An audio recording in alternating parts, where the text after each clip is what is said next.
Grizzlies fans, it is time for another game day update. The Grizzlies are ending their homestand, a 3-game homestand, with another game against the Jazz.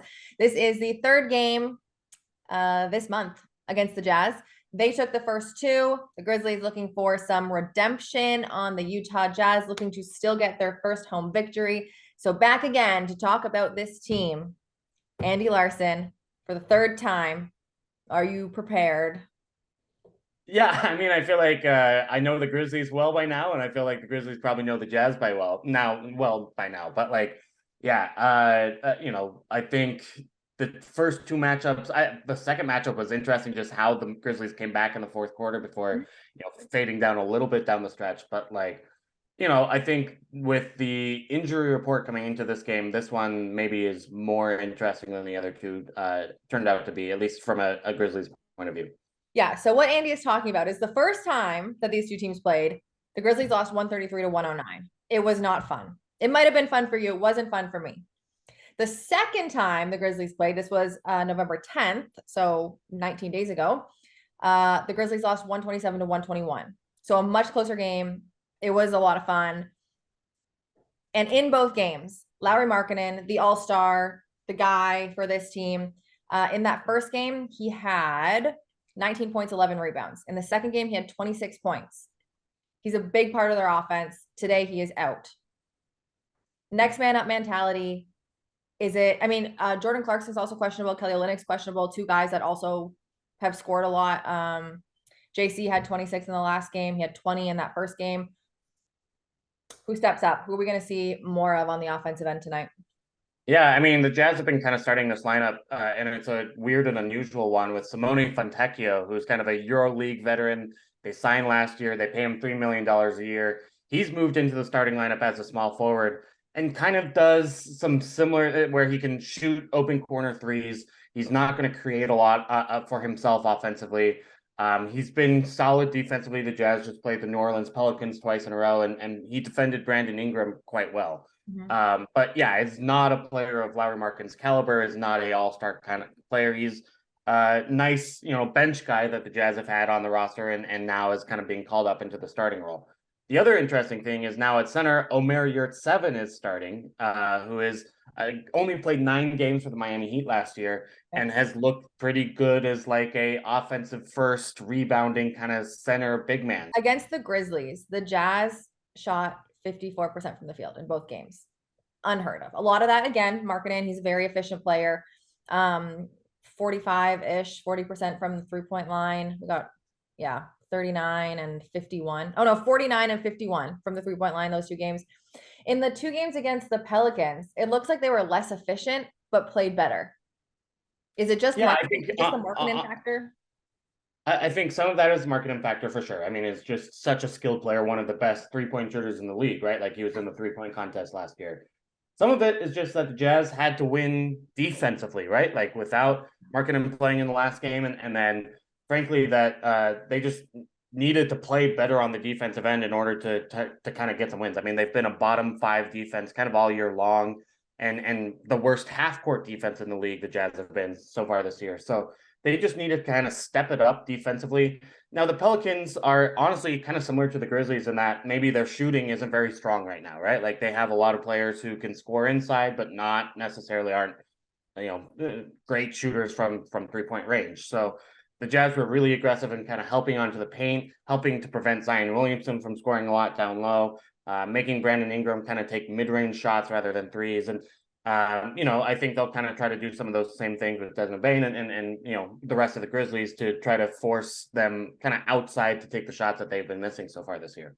So a little bit of a preview about kind of how they look to defend the Grizzlies, because we talked before I pressed record, but the Grizzlies are 4th in the league in 3-point attempts, last in the league in percentage. Is that something that you think like a coaching staff looks at and they're like, hey, let's let them shoot, and like hopefully tonight's not the night they go off? Or do they apply that similar type of thing and get Dez kind of in the mid-range, like where he's not as comfortable?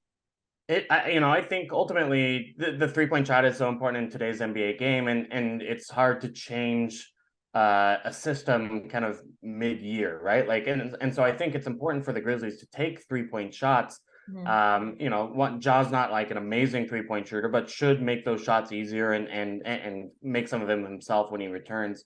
Mhm. I think ultimately that reflects to me, that says to me that Taylor Jenkins' offense is probably working, as relatively as intended, and then the players just have to kind of make more shots than they have so far, and that's easier said than done, but yeah, and some of it is just kind of who you have on the roster, right? Like Marcus Smart, not known as a great shooter, right? Like you can go to kind of down the list here. Desmond is a great shooter, but he's kind of one of one on this roster. So Luke is injured, and yeah.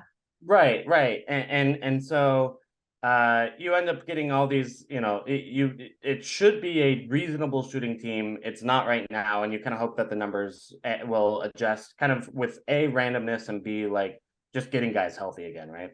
Yes. Yes. Please, please, basketball gods, get the guys healthy again. All right, let's talk about a couple things today then. I'm looking at our injury report for the Grizzlies injuries. It is everyone that's been out is still out. Um, we talked about Markkinen. We talked a little bit about JC. He's got thigh soreness, I guess. So he's questionable. Kelly is questionable. I'm gonna say just we don't know right now as we're filming this. Let's say those three don't play, all three of them. Uh, give me a prediction on like who steps up, like scoring wise, like who's the leading scorer and who guards, because JC is a good defender. Who guards Des? Yeah, so Keontae George Has been was the playing Jazz's so leading. well. What an He underrated has been. guy, a rookie.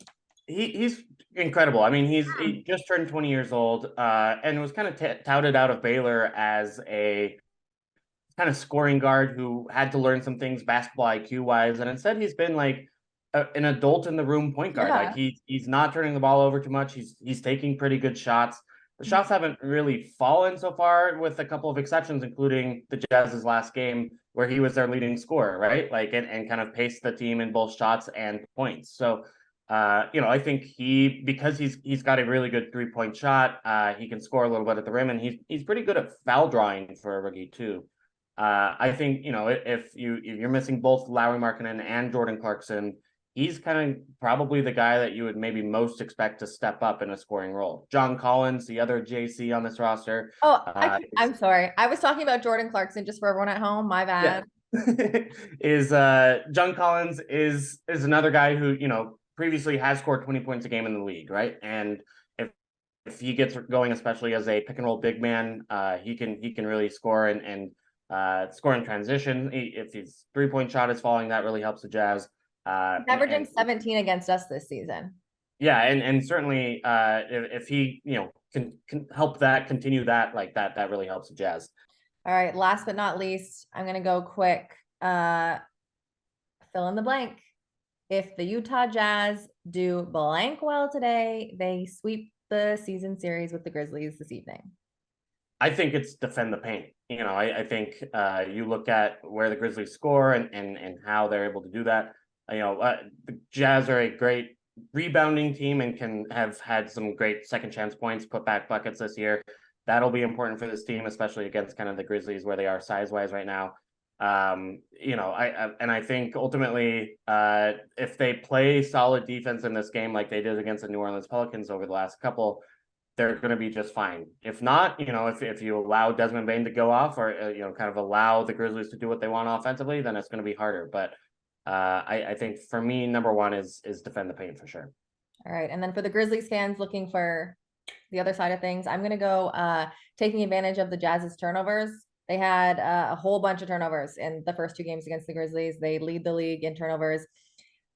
The Grizzlies are not great in fast break right now, 23rd in the league, but if they can get some fresh legs under them and try and take advantage of some turnovers and get some easy buckets in transition, that's going to be my key for the game.